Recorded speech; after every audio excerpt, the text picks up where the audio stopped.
दोस्तों नमस्कार, स्वागत है एक बार फिर से आप सभी को मेरे चैनल पे। दोस्तों इस वीडियो में हम जानेंगे कि मोटर ऑपरेटेड वाल यानी कि जो एमओवी होता है तो उसके क्या क्या प्रोटेक्शन होते हैं।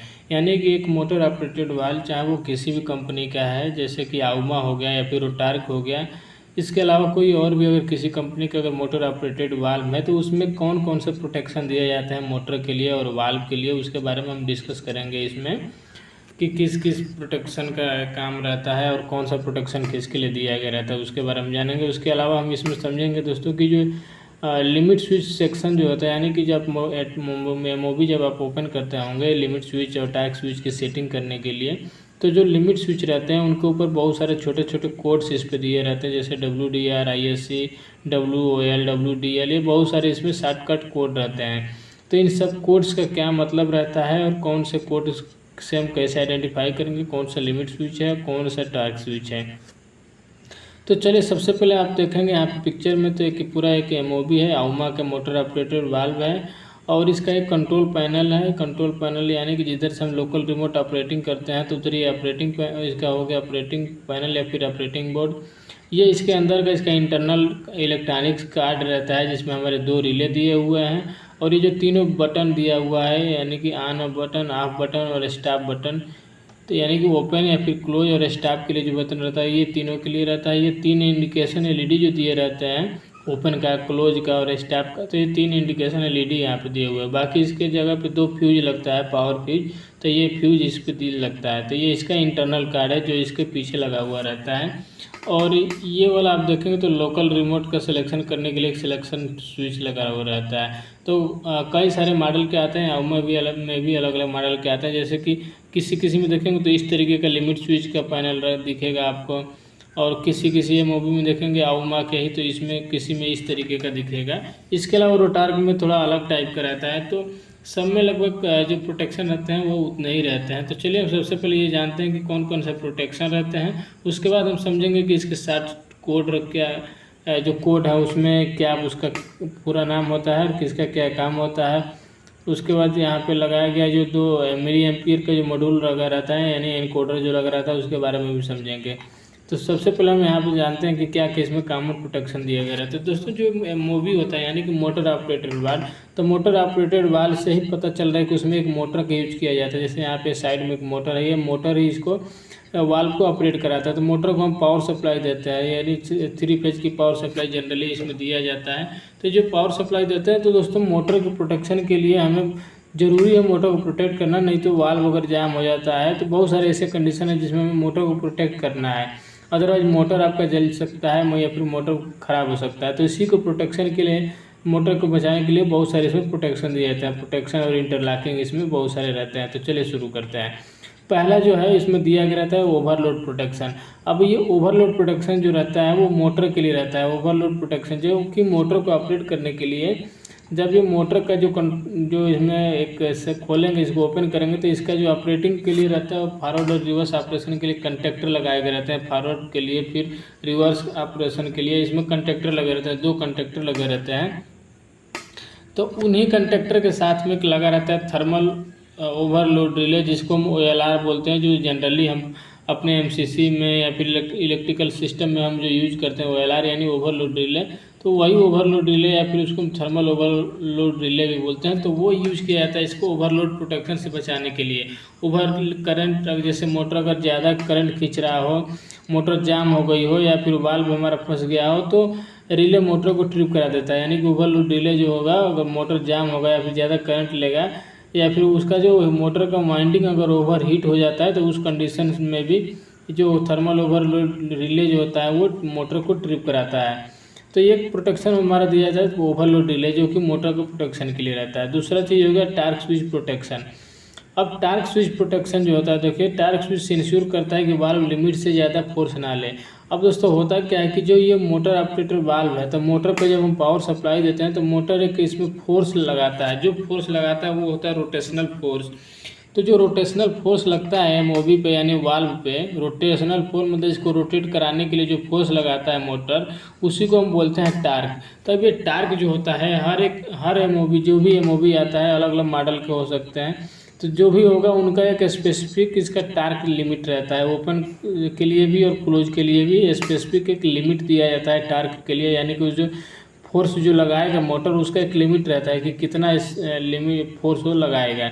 अगर उससे ज़्यादा अगर फोर्स लगा रहा है तो इससे पता चल जाएगा कि वाल्व में कुछ प्रॉब्लम है, वाल्व जाम है या फिर कुछ फंस रहा है। तो ये जो टार्क रहता है वो इसके नेम प्लेट पे, हर मोटर ऑपरेटेड वाल्व पे इसका डिस्क्रिप्शन प्लेट या फिर नेम प्लेट दिया गया रहता है। उसी पे open torque limit, close torque limit पूरा उस पर दिया गया रहता है, तो आप उसको देख सकते हैं। और जब इसकी सेटिंग की जाती है तो उसके अकॉर्डिंग इसमें सेट किया जाता है इसका टार्क लिमिट। चलिए अब टार्क स्विच का प्रोटेक्शन के बारे में समझते हैं कि टार्क स्विच तो आपने समझ गया कि टार्क स्विच क्या है, कि जो मोटर जो फोर्स लगाता है वाल्व को ऑपरेट करने के लिए उसी को बोलते हैं टार्क। अब ये टार्क का एक लिमिट होता है, उससे उस लिमिट के अंदर में ही होना चाहिए, उससे बाहर होगा तो टार्क लिमिट स्विच जो होता है मोटर को बंद करा देता है। देखिए टार्क स्विच इंश्योर करता है कि वाल्व लिमिट से ज़्यादा फोर्स ना ले। दूसरा कि अगर वाल्व फुली ओपन या फिर क्लोज होने के बाद भी मोटर चलती रहे तो टार्क स्विच मोटर को बंद कर देता है। दोस्तों कभी कभी होता क्या है कि जैसे मान लीजिए आपका लिमिट स्विच फेल हो गया है, जो ओपन और क्लोज का फीडबैक के लिए इसमें जो लिमिट स्विच लगाए जाते हैं या फिर जो पोजीशन फीडबैक लेने के लिए, अब इन केस अगर वो लिमिट स्विच आपका फेल कर गया तो मोटर जो होता है वो पूरा, अगर वाल्व क्लोज या फिर पूरा ओपन होने के बावजूद भी मोटर आपका चलता रहेगा तो इससे क्या होगा कि टार्क ज़्यादा लेगा। जब टार्क ज़्यादा लगा तो टार्क स्विच जो होगा वो मोटर को ट्रिप कराएगा।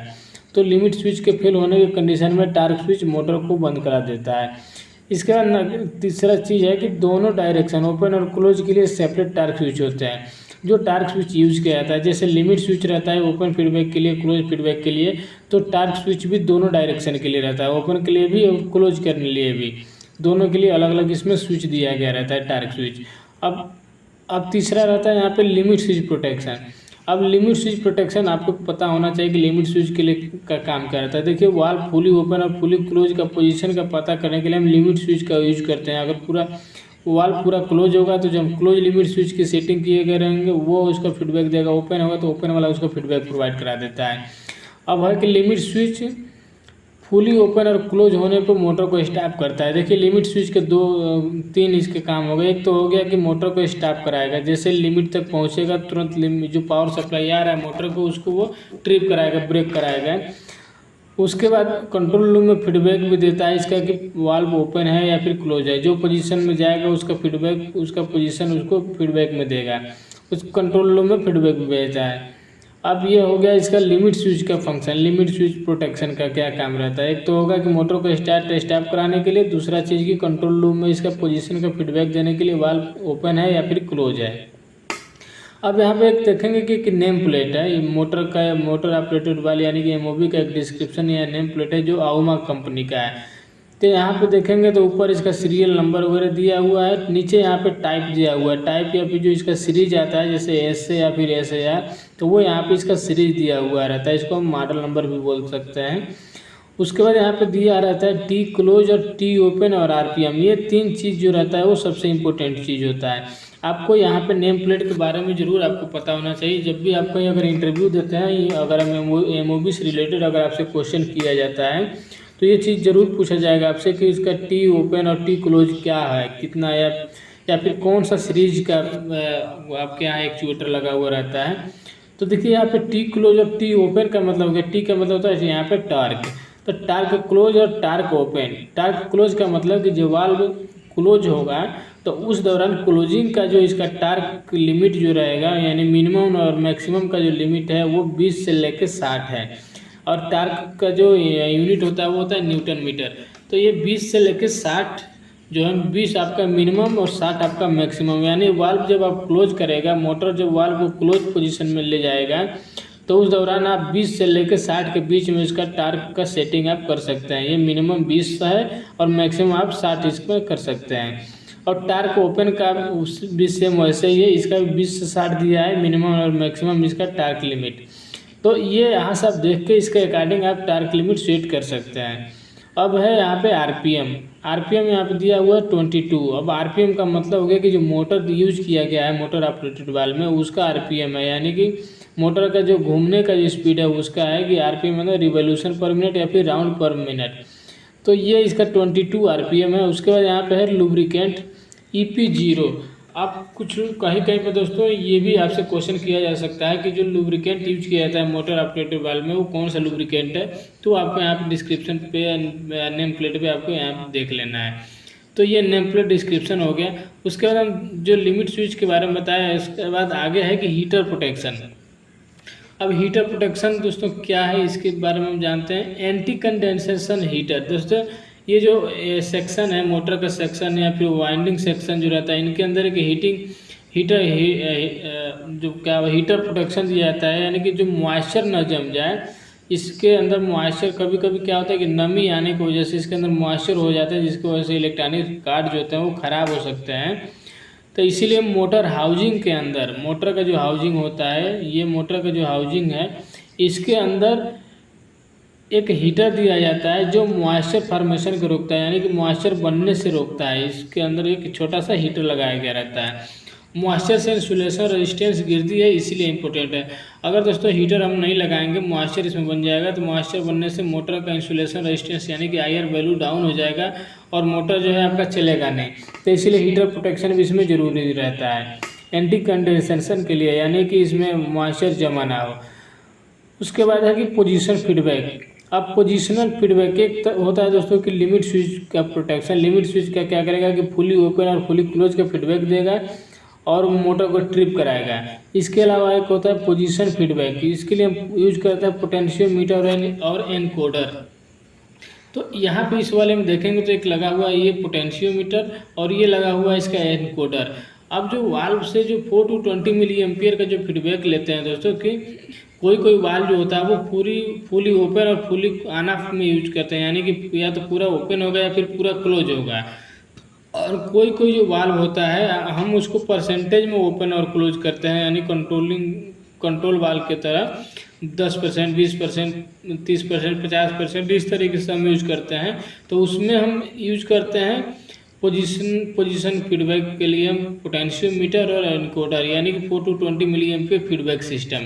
तो यहाँ पे देखेंगे ये पोटेंशियोमीटर है और ये इसका एनकोडर है। एनकोडर में दिया रहता है 0 और मैक्सिमम की सेटिंग करने के लिए, यानी कि 4 to 20 मिली एम्पियर की सेटिंग करने के लिए यहाँ पे 2 स्क्रू टाइप के नोब दिए रहते हैं। यहाँ से आप 0 और मैक्सिमम की सेटिंग कर सकते हैं।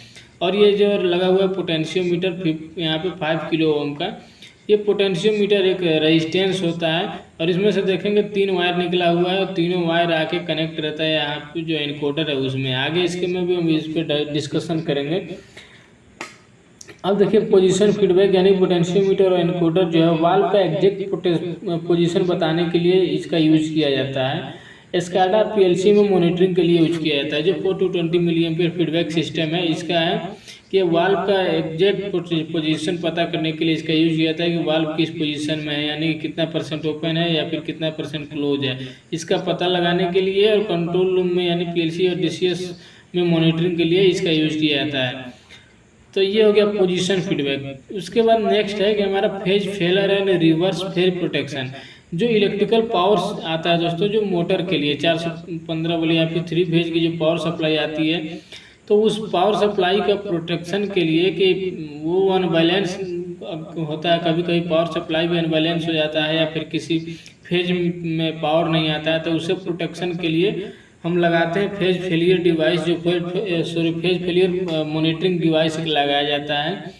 तो देखिए अगर कोई फेज छूट जाए, जैसे 3 फेज की सप्लाई आना चाहिए मोटर में, अगर उसमें से कोई एक फेज छूट जाए या फिर फेज रिवर्सल हो जाए तो मोटर डैमेज हो जाएगा। तो इस कंडीशन से बचाने के लिए इसके प्रोटेक्शन दिया जाता है, जिसको हम बोलते हैं फेज फेलियर प्रोटेक्शन डिवाइस या फिर उसको हम बोलते हैं phase monitoring relay. Phase monitoring relay होता है दोस्तों जो कि तीनों फेज में पावर सप्लाई सही है कि नहीं है उसको मॉनिटर करता है। अगर कोई भी उसमें फेल होता है तो उस कंडीशन में वो ट्रिप करा देता है पूरे सर्किट को ही।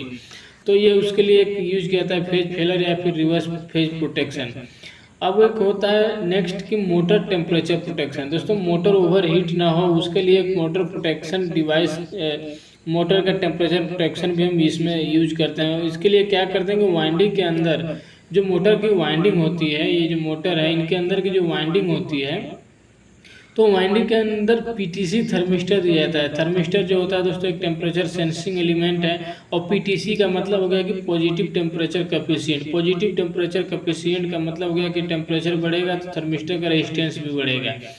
तो ये पीटीसी थर्मिस्टर एक यूज किया जाता है इसका वाइंडिंग के अंदर, जो हाई टेम्परेचर में सिग्नल भेजता है कंट्रोल यूनिट के। तो ये थर्मिस्टर जो रहता है एक सेट लिमिट से अगर टेम्परेचर ज़्यादा होगा तो उस कंडीशन में इसमें फीडबैक जाएगा और मोटर का ट्रिप करा सकते देगा, या फिर जो पावर सर्किट है उनको ओपन कर देगा। तो ये मोटर टेम्परेचर प्रोटेक्शन हो गया। उसके बाद एक 8वां है इसमें रिमोट कंट्रोल इंटरलॉक।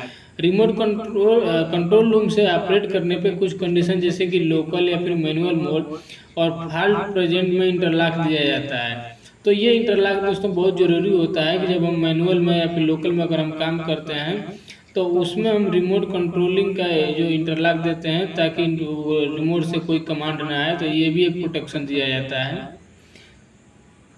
9वां है कि मैनुअल या फिर emergency operation lock. Manual handwheel operate करते वक्त मोटर स्टार्ट ना हो जाए इसके लिए कि इंटरलॉक दिया जाता है, ये सेफ्टी के लिए ज़रूरी होता है। 10वां है कि दोस्तों की optional advance protection industrial use. जैसे दोस्तों कोई एमओबी आते हैं जो ये ऑप्शनल है, किसी में रहता है और किसी में नहीं रहता है, कि thermistor based winding temperature protection. जैसे हमने बताया कि पीटीसी जो थर्मिस्टर यूज किया जाता है ये सब में नहीं रहता है, ऑप्शनल रहता है। ये टेम्परेचर प्रोटेक्शन के लिए मोटर का अगर रहेगा तो थर्मिस्टर बेस्ड रहता है। उसके बाद होता है current sensing relay. Current sensing relay use किया जाता है जो कि मोटर कितना करंट ले रहा है उसको भी सेंस करता है। उसके बाद कम्युनिकेशन फॉल्ट अलार्म, जैसे कि जो स्मार्ट एक्चुएटर आते हैं उनमें ये कम्युनिकेशन फॉल्ट अलार्म सिस्टम भी इसमें प्रोवाइड किया जाता है। तो दोस्तों ये थे कि मोटर ऑपरेटर वाले यानी कि एमओबी के कुछ कॉमन प्रोटेक्शन सिस्टम जो मोटर को प्रोटेक्ट करने के लिए या फिर एमओबी को प्रोटेक्ट करने के लिए या फिर उसका इंटरलॉकिंग के लिए यूज किया जाता है। तो अब इसके बाद हम समझेंगे दोस्तों जो इसके कंट्रोल मोड है, यानी कि जो एमओबी होता है मोटर ऑपरेटर वाल्व जो है उनको कंट्रोल मोड या फिर ऑपरेटिंग मोड हम बोले वो कौन कौन से होते हैं। तो दोस्तों देखिए इस पहला होता है एक लोकल, फिर रिमोट और एक होता है मैनुअल। तो इसके बारे में हम समझ लेते हैं कि लोकल, रिमोट और मैनुअल का मतलब क्या होता है। तो यहाँ पे देखेंगे कि ये जो एक बटन दिया रहता है, सॉरी बटन बोलेंगे, जो सिलेक्टर स्विच एक रहता है जो लोकल रिमोट का सिलेक्शन करने के लिए। तो यही कि ये जो रहता है अगर लोकल की तरफ करेंगे तो लोकल में ये ऑपरेट होगा, बटन से ऑपरेट होगा। जब हम रिमोट में करेंगे तो कंट्रोल रूम से ऑपरेट होगा। और हम जब इसको 0 में कर देते हैं तो ना लोकल से ऑपरेट होगा ना रिमोट से ऑपरेट होगा, यानी कि पावर सप्लाई से ये ऑपरेट ही नहीं होगा। ये बस मैनुअल हैंड व्हील जो दिया रहता है बस उससे ऑपरेट होगा। तो ये इसका मतलब रहता। चलिए हम समझते हैं यहाँ पर। लोकल का मतलब कि हैंड व्हील कंट्रोल या फिर एक्चुएटर के ऊपर बटन से कंट्रोल। लोकल में हम इसको जो पावर सप्लाई से मोटर चलेगा और मोटर से ही कंट्रोल होगा, लेकिन हम उसको लोकल से ऑपरेट करेंगे बटन के द्वारा। रिमोट का मतलब कि पावर सप्लाई से ही चलेगा लेकिन पीएलसी या फिर स्काडा डीसीएस से जो हमारा जो कमांड आएगा उससे ऑपरेट होगा। मैनुअल का मतलब होगा कि पावर फेल होने पर हैंडव्हील से वाल्व ऑपरेट करना। जब हमें मैनुअली ऑपरेट करना रहता है, हैंडल को घुमा के पावर का यूज नहीं करना है या फिर जो मोटर को यूज नहीं करना है, तो उसको हम बोलते हैं मैनुअल मोड। अब मैनुअल मोड हम यूज कब करते हैं? मैनुअल मोड ज़्यादातर यूज किया जाता है लिमिट्स का सेटिंग करने के लिए, या फिर जब हम कोई उसमें ओवरऑलिंग करते हैं या फिर कुछ प्रॉब्लम आता है, मेंटेनेंस किया जाता है, तो उस दौरान हम मैनुअल इसका या हैंडव्हील का यूज करते हैं। तो ये हो गया कि इसका कंट्रोल मोड, लोकल, रिमोट और मैनुअल। इसके बाद हम समझ लेते हैं दोस्तों कि डिफरेंस बिटवीन लिमिट स्विच और टार्क स्विच। अब दोस्तों बहुत सारे लोगों के मन में ये कन्फ्यूजन होता है कि लिमिट स्विच में और टार्क स्विच में अंतर क्या होता है। तो देखिए इसको हम समझते हैं कि लिमिट स्विच का क्या काम होता है। कि लिमिट स्विच का काम होता है पोजीशन कंट्रोल करना। पोजीशन कंट्रोल करने का मतलब कि वाल्व की ओपन है कि क्लोज है, वो इस चीज़ को कंट्रोल करता है और उसका फीडबैक प्रोवाइड कराता है कंट्रोल रूम में। इसका पर्पज है वाल्व के पोजीशन को डिटेक्ट करना, जैसे कि फुली ओपन या फिर फुली क्लोज। अब टार्क स्विच जो होता है वो टार्क स्विच का होता है वो फोर्स या फिर टार्क कंट्रोल। इसका काम होता है फोर्स या फिर टार्क कंट्रोल करना। पर्पज इसका ये रहता है, डिटेक्ट करता है कि वाल्व ऑपरेट करने में कितना टार्क यानी कितना फोर्स लग रहा है। तो टार्क स्विच का मेन जो काम रहता है वो ये मॉनिटरिंग करना रहता है कि जो मोटर है वो कितना फोर्स लगा रहा है वाल्व को ऑपरेट करने में। अगर फोर्स ज़्यादा हो जाए, जैसे कि जाम होने की वजह से या फिर कुछ ब्लॉकेज की वजह से या फिर सीट टाइट हो जाने की वजह से अगर फोर्स ज़्यादा हो तो मोटर को डैमेज होने से बचाता है। तो देखिए टार्क स्विच जो रहता है वो मोटर का प्रोटेक्शन के लिए रहता है, और ख़ास करके जो मोटर कितना फोर्स लगा रहा है वो उसको मॉनिटर कर रहा होता है कि ज़्यादा अगर फोर्स ना लगाए।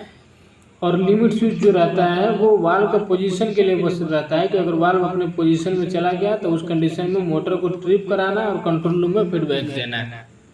तो ये डिफरेंस होता है एक लिमिट स्विच में और टार्क स्विच में।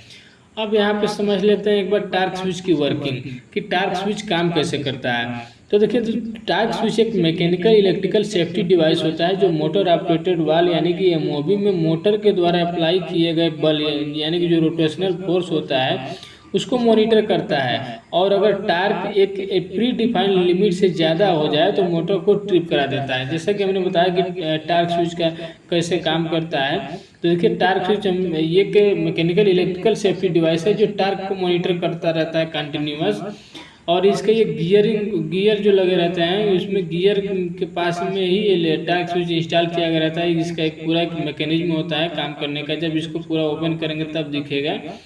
तो देखिए जब वाल्व ऑपरेट हो रहा होता है यानी चाहे वो ओपन हो या फिर क्लोज हो, कोई भी कंडीशन में अगर ऑपरेट हो रहा होता है तो मोटर टार्क लगाता है। टार्क मतलब फोर्स लगाता है मोटर वाल्व को ऑपरेट करने के लिए। तो ये जो टॉर्क होता है यानी कि जो फोर्स होता है वो गियर बॉक्स के थ्रू, जो गियर बॉक्स होते हैं इनके थ्रू स्पाइंडल यानी कि जो वाल्व शाफ्ट होता है वहाँ तक जाता है। तो टार्क स्विच एक्चुएटर के अंदर गियर मैकेनिज्म से मैकेनिकली कनेक्टेड रहता है। जो हमारे टार्क स्विच रहते हैं तो जो एक्चुएटर के अंदर में जो गियर के जो पूरे सिस्टम होते हैं उसके जो मैकेनिज्म रहता है उनसे वो मैकेनिकली कनेक्ट रहता है। जब मोटर ज़्यादा टार्क डेवलप करता है तो जो गियर ट्रेन जो होता है उसमें एक स्प्रिंग लोडेड कैम घूमता है। वो आप जब इसमें पूरा दिखाई देगा, जब इसको खोलेंगे तब ऑपरेट कराएंगे तब। तो जो एक स्प्रिंग लोडेड कैम जो होता है वो घूमता है जब टार्क लिमिट क्रॉस होती है तो जो स्प्रिंग कंप्रेस होता है तो कैम रोटेट करता है। कैम को घूमने से इलेक्ट्रिकल कंटेक्ट ओपन हो जाता है लाइक एनसी स्विच ओपन। इससे मोटर का जो कंट्रोल सर्किट इंटरप्ट होता है और मोटर बंद हो जाता है। तो कुल मिला जुला के यहाँ पे ये है कि जब जो हमारे टार्क स्विच जो रहते हैं वो इसका जो गियर मैकेनिज्म जो है पूरा जो गियर सिस्टम है उसके अंदर में मैकेनिकली कनेक्टेड रहते हैं।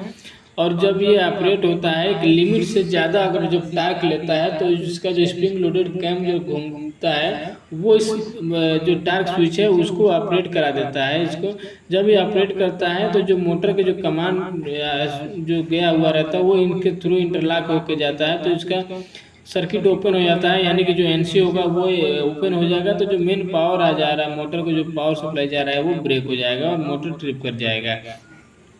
तो ये टार्क स्विच का वर्किंग हो गया।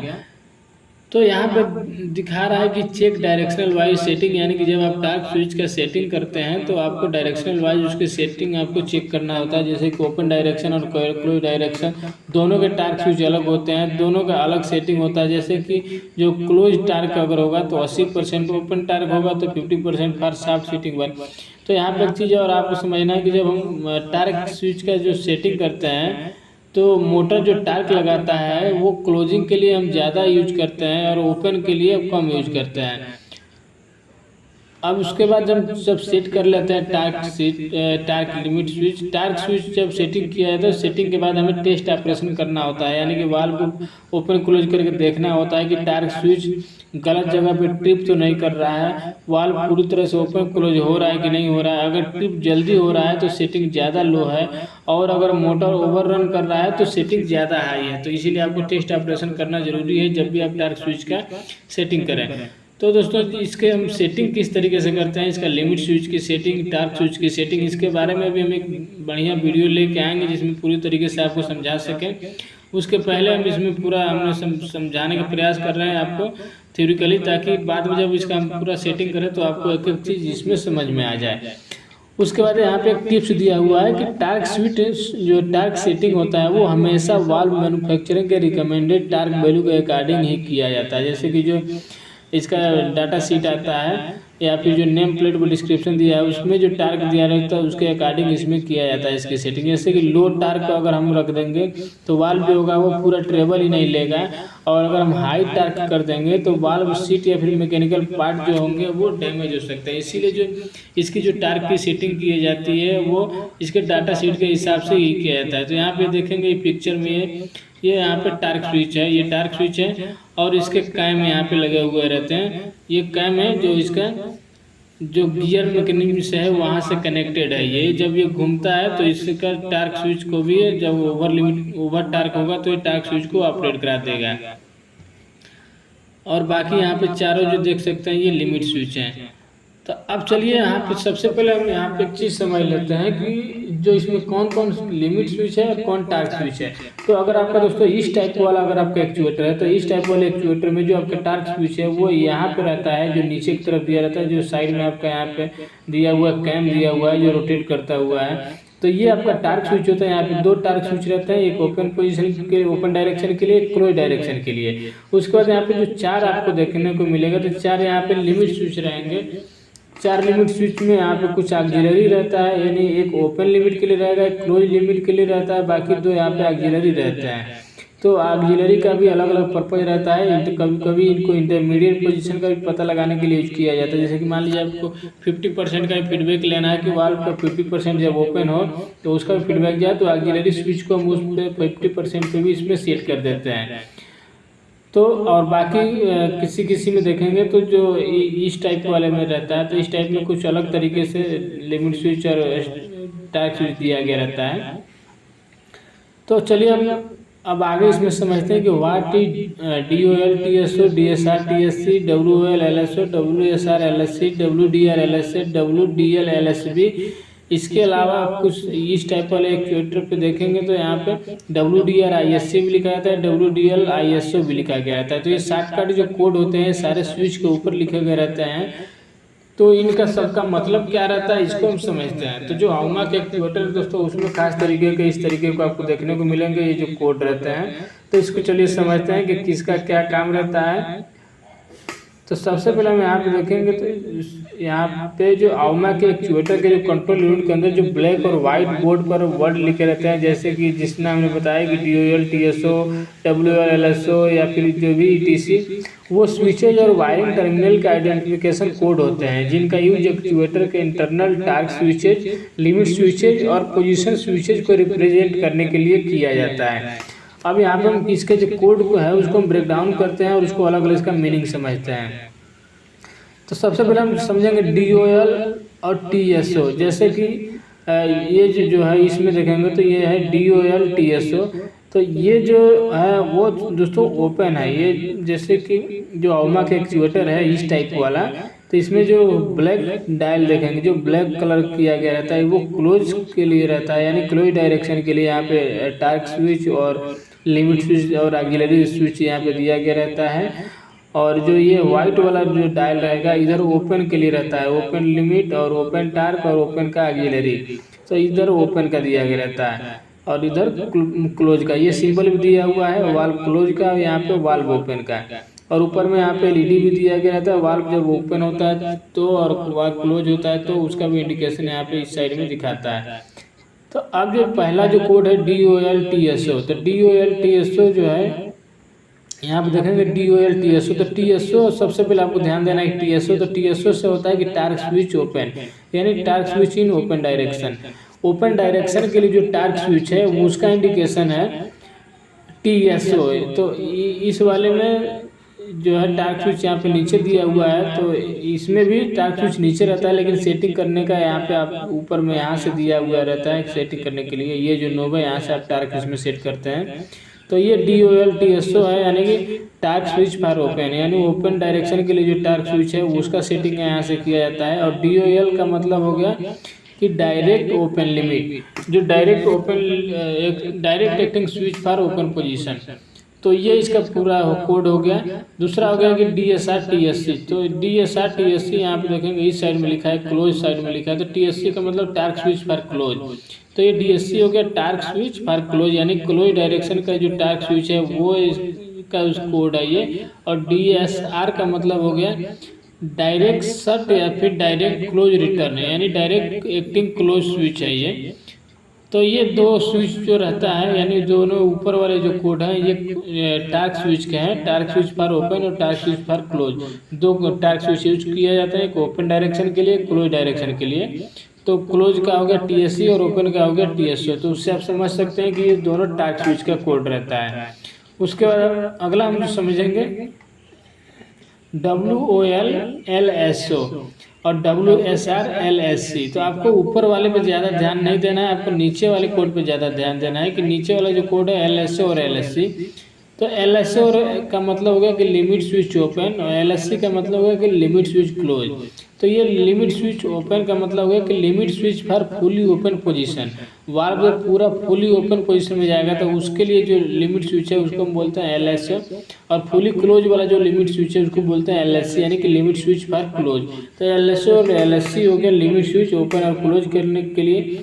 और WOL का मतलब हो गया कि वर्किंग ओपन लिमिट, और WSR का मतलब हो गया कि वर्किंग शट रिटर्न। तो ये दोनों हो गया, ये क्लोज के लिए कि ओपन के लिए लिमिट स्विच हो गया। अब इसके अलावा दो और जो होता है LSB और LSA। तो LSB और LSA हो गया, यानी WDL WDR। WDL का मतलब वर्किंग डायरेक्शन लिमिट और WDR का मतलब है कि वर्किंग डायरेक्शन रिटर्न। तो एक LSA होता है, एक LSB होता है। तो ये जो दोनों होते हैं ये ऑक्सिलरी स्विच होते हैं। तो जो एक LSA है वो लिमिट स्विच ऑक्सिलरी हो गया, ऑक्सिलरी लिमिट स्विच पर एक्स्ट्रा फंक्शन, अगर कुछ एक्स्ट्रा फंक्शन हमें यूज करना रहता है तो उसके लिए ऑक्सिलरी लिमिट स्विच प्रोवाइड किया गया रहता है। जैसे कि यहाँ पे देखेंगे तो जो है LSA यानी लिमिट स्विच ऑक्सिलरी, और उस पर लिखा हुआ WDR। WDR का मतलब कि वर्किंग डायरेक्शन रिटर्न।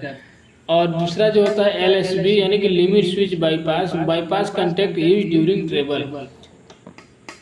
तो ये भी एक दूसरा ऑक्सिलरी स्विच है जिसका हम यूज करते हैं। बाईपास कंटेक्ट होता है जो कि ट्रेवल के दौरान इसको बाईपास रखा जाता है, और वर्किंग डायरेक्शनल लिमिट रहता है। तो यहाँ पे दो ऑक्सिलरी कंटेक्ट या फिर ऑक्सिलरी लिमिट का यूज किया जाता है, जिसका अलग अलग पर्पज होता है, अलग अलग तरीके से हम इसको यूज कर सकते हैं। उसके बाद ISO और ISC होता है। तो देखिए ISO और ISC का मतलब यहाँ पे जो इस टाइप वाले जो है आउमा के एक्चुएटर, तो इसमें देखेंगे एक ISC और ISO लिखा है, यहाँ पे WDR ISC और इसमें जो है WDR LSA। तो दोनों ऑक्सिलरी स्विच है, ऊपर वाला सेम रहता है, इसमें भी WDR इसमें भी WDR दिया हुआ रहता है। तो इसमें एक में LSA दिया हुआ है और एक में LSB दिया हुआ है। तो इसमें भी देखिए इसमें ISC दिया हुआ है और ISO दिया हुआ है। तो जैसे यहाँ पे LSC है लिमिट स्विच फॉर क्लोज और limit switch for open, same उसी तरीके से इसमें ISC है और ISO है। तो ISC का मतलब हो गया कि इंटरमीडिएट स्विच फॉर क्लोज, और ये तो हो गया कि इंटरमीडिएट स्विच फॉर ओपन। तो जैसे ओपन डायरेक्शन में अगर कुछ इंटरमीडिएट पोजीशन का फीडबैक लेना रहता है तो वो ISC का यूज करते हैं, ISO का यूज करते हैं। जब क्लोज डायरेक्शन में हमें यूज करना रहता है तो उस टाइम हम ISC जो है स्विच है ऑक्सिलरी स्विच, इसका हम यूज करते हैं। तो ISC और ISO का मतलब हो गया कि इंटरमीडिएट स्विच क्लोज और इंटरमीडिएट स्विच ओपन। तो दोनों सेम यही है जो इस वाले में है, जहाँ पे WDR LSA दिया है, WDR LSB है, सेम वही दो स्विच यहाँ पे ये दिया हुआ है, WDR ISC और WDL ISO, limit intermediate switch for close और इंटरमीडिएट स्विच फॉर ओपन। तो ये हो गया आपका कोड जो पूरे एक लिमिट स्विच पे शॉर्टकट कोड दिया हुआ रहता है। इसके बाद यहाँ पे पिक्चर में देख सकते हैं, अलग अलग पिक्चर में बहुत सारे हैं। ये आपका रोटार का जो एक्चुएटर आता है, MOV का ये जो एक्चुएटर है उसका जो लिमिट स्विच और टार्क स्विच का जो कंट्रोल जो बोर्ड है, यहाँ से हम लिमिट स्विच और टार्क स्विच की सेटिंग करते हैं। तो उसका व्यू देख सकते हैं, इस तरीके से उसमें दिया हुआ रहता है। और आउमा वाले में कुछ इस तरीके से दिया रहता है। तो इसका भी जो सेटिंग रहता है दोस्तों सेम इस तरीके से रहता है, जैसे आउमा में इस ऐसे जो दिया रहता है पूरा सेम वैसा फंक्शन इसमें भी दिया हुआ रहता है। अब समझते हैं दोस्तों, एक क्वेश्चन इसमें और आता है कि वाई 4 और 6 और 8 wire use in a single switch. अब आपने दोस्तों ध्यान दिया हुआ कि इसके अंदर जो हम स्विच यूज करते हैं, जो लिमिट स्विच या फिर जो टार्क स्विच जो यूज किया था, इसके अंदर जैसे नॉर्मल जो लिमिट स्विच जो हम यूज करते हैं इंडस्ट्री में, उसमें ज़्यादातर 2 वायर या फिर 3 वायर यूज किया जाता है। जैसे एक कॉमन होगा, एक NO और एक NC कंटेक्ट के लिए। लेकिन इसमें आपने ध्यान दिया होगा कि तो इसमें 2 या 3 नहीं बल्कि 4 या फिर 6 या फिर 8 वायर तक इसमें यूज किया जाता है। तो अब ये क्वेश्चन ये भी हो सकता है कि 8 वायर क्यों यूज किया जाता है, क्या इसका काम रहता है। तो चलिए हम इसमें समझते हैं। तो दोस्तों यहाँ पे देखिए कि ये इसलिए होता है क्योंकि लिमिट स्विच एक सिंपल ऑन ऑफ डिवाइस नहीं होता है, बल्कि उसमें मल्टीपल इलेक्ट्रिकल कंटेक्ट यानी कि कई NO और कई NC होते हैं, और हर कंटेक्ट अलग अलग सिग्नल या फिर फीडबैक का काम करता है। जैसे कि दोस्तों जब हम बाहर का इंडस्ट्री में कोई लिमिट स्विच यूज करते हैं तो वो सिंगल एक पर्पज़ के लिए यूज करते हैं कि अगर कोई वाल को फीडबैक का लेना रहता है तो उसमें कंटेक्ट बस चेंज कर जाता है, हमें फीडबैक मिल जाता है, तो उसके लिए 2 वायर ही काफ़ी होता है। लेकिन यहाँ पे जो लिमिट स्विच यूज किया जाता है ये ओनली फीडबैक नहीं दिया देता है, बल्कि इसके कई सारे फीडबैक और अलग अलग इसके सिग्नल लिए जाते हैं। जैसे कि मोटर को ट्रिप भी कराता है, कंट्रोल रूम में फीडबैक भी कराता है, कोई और इंटरलॉक डिवाइस रहता है उसको भी कंट्रोल करने के लिए सिग्नल भेजता है। तो लिमिट स्विच देखिए इंटरनली मल्टी कंटेक्ट होता है। जैसे कि एक स्विच के अंदर आपको जो एक कॉमन कंटेक्ट और NC कंटेक्ट और NO कंटेक्ट जो होते हैं, तो हो सकता है कि इसमें 2 कॉमन 2 NO और 2 NC प्रोवाइड किया हुआ है जो अलग अलग पर्पज़ के लिए इसमें रहता है। तो इसीलिए इसमें ढेर सारे वायर दिए गए रहते हैं। जैसे एक कॉमन एक NO और एक NC रहेगा तो हमारे 3 वायर हो जाएंगे। अगर 2 कॉमन 2 NO और 2 NC अगर रहेगा तो 6 वायर हो जाएंगे। इसके अलावा 2 वायर और ऑक्सिलरी दे दिया जाता है एक्स्ट्रा, कॉमन और NO या फिर कॉमन या फिर NC 2 वायर उसके हो जाएंगे, तो टोटल 8 वायर हो जाता है। तो कहीं कहीं पे 6 वायर वाला स्विच यूज किया जाता है, कहीं कहीं पे 8 वायर वाला भी यूज किया जाता है। तो अगर 6 वायर वाला होगा दोस्तों तो उसमें 2 कॉमन 2 NO और 2 NC टर्मिनल, जैसे इस तरीके से कि सपोज आपका एक्चुएटर में एक लिमिट स्विच है और वो 6 वायर का है, तो अगर 6 वायर होगा तो उसमें 2 NO कंटेक्ट होगा, 2 NC कंटेक्ट होगा, 2 कॉमन टर्मिनल होगा। एक ही स्विच में 6 वायर होगा। तो अगर 8 वायर होगा तो 8 वायर में 2 वायर जो होता है वो ऑक्सिलरी होता है, कॉमन और NO या फिर कॉमन और NC, इस तरीके से तो 8 वायर हो जाएगा। तो अगर इस तरीके से आपसे कभी क्वेश्चन किया जाता है तो आप बता सकते हैं कि इसमें एक ही लिमिट स्विच से कई सारे इसमें सिग्नल और कई सारे फीडबैक लिए जाते हैं, इसीलिए इसमें 2 या 3 से ज़्यादा वायर इसमें देखने को मिल जाते हैं। तो 2 वायर इसमें होगा तो 2 वायर से मान लीजिए एक मोटर को ट्रिप का इसमें कंटेक्ट लिया गया कि जैसे ट्रिप कमांड अगर जाएगा तो इसका NC से होते हुए जा रहा होगा, 2 वायर उसमें यूज कर लिया होगा। उसके बाद जो 2 वायर होंगे वो फीडबैक के लिए होंगे।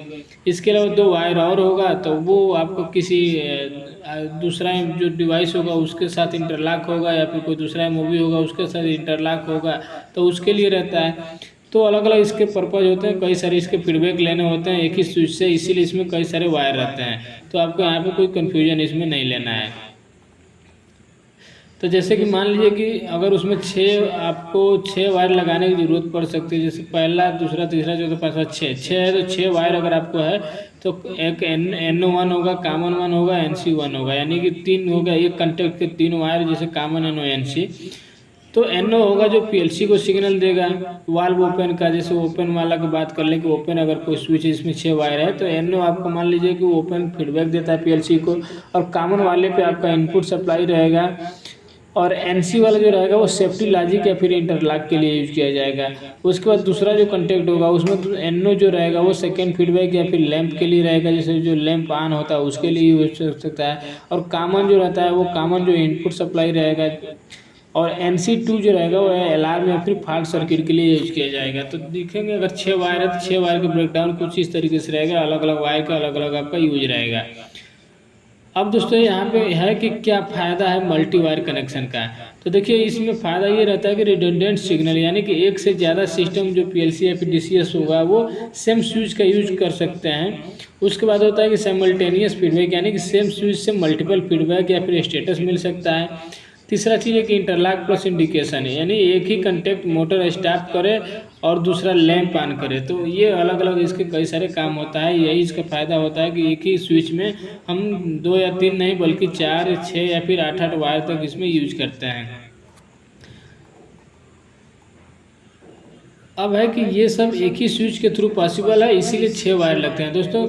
अब हम एक अगर वाल्व ओपन हो रहा है तो ओपन के लिए एक ही स्विच के थ्रू पॉसिबल है कि ओपन वाले स्विच से हम कई सारी चीज़ें हम कंट्रोल करें, यानी फीडबैक भी दे, मोटर को ट्रिप भी कराना है और भी दूसरे डिवाइस को अलार्म देना है या फिर इंटरलॉक में लेना है, तो उसके लिए एक ही स्विच से पॉसिबल है। इसीलिए एक ही स्विच में इतने सारे वायर का यूज किया जाता है।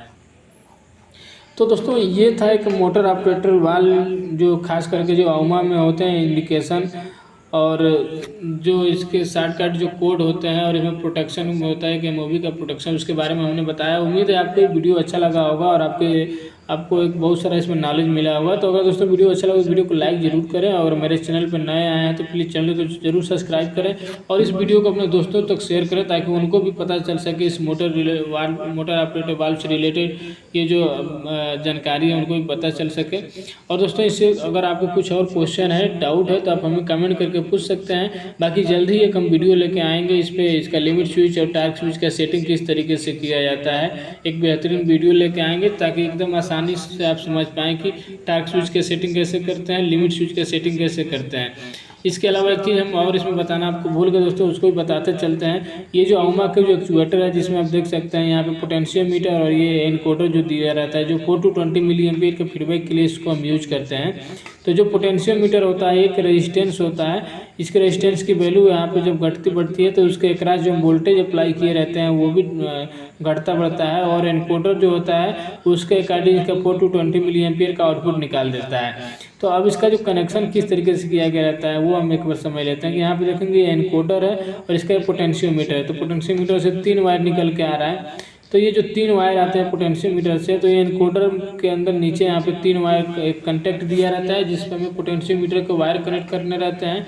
तो निचले वाले कंटेक्ट में पोटेंशियोमीटर को वायर कनेक्ट किया जाता है, और जो ऊपर वाले जो टर्मिनल दिए रहते हैं तो ऊपर वाले टर्मिनल पे आपको जो लूप पावर यानी 4 to 20 मिली एम्पीयर का फीडबैक के लिए, और इसका जो 24 वोल्ट या फिर जो पावर सप्लाई का जो इसका केबल आएगा लूप पावर, वो यहाँ पे कनेक्ट करना रहता है ऊपर। तो आप जो PLC से जो केबल आएगा 4 to 20 मिली एम्पीयर का, वो आपको ऊपर कनेक्ट कर देना है। यहाँ पे सिंबल भी दिया हुआ रहता है, और जो पोटेंशियोमीटर का केबल रहेगा वो नीचे टर्मिनल दिया है उस पर आपको कनेक्ट कर देना है। और दोस्तों अगर कभी आपका जैसे फीडबैक उल्टा आ रहा है, अपोजिट आ रहा है, तो उस कंडीशन में जो पोटेंशियोमीटर के जो वायर हैं उसको आपको इंटरचेंज करके देखना है। ऐसे भी प्रॉब्लम हो जाता है, कभी कोई फीडबैक आपका उल्टा आता है। तो ये हो गया आपका पोटेंशियोमीटर और एनकोडर। तो चलिए दोस्तों मिलते हैं फिर नेक्स्ट वीडियो में। अगर आप इस वीडियो को डाउनलोड करना चाहते हैं तो वीडियो के डिस्क्रिप्शन में इस वीडियो का लिंक भी हम प्रोवाइड कर देंगे, जहां से जाके आप इस वीडियो को डाउनलोड करके सेव कर सकते हैं आपको भविष्य में इसको पढ़ने के लिए।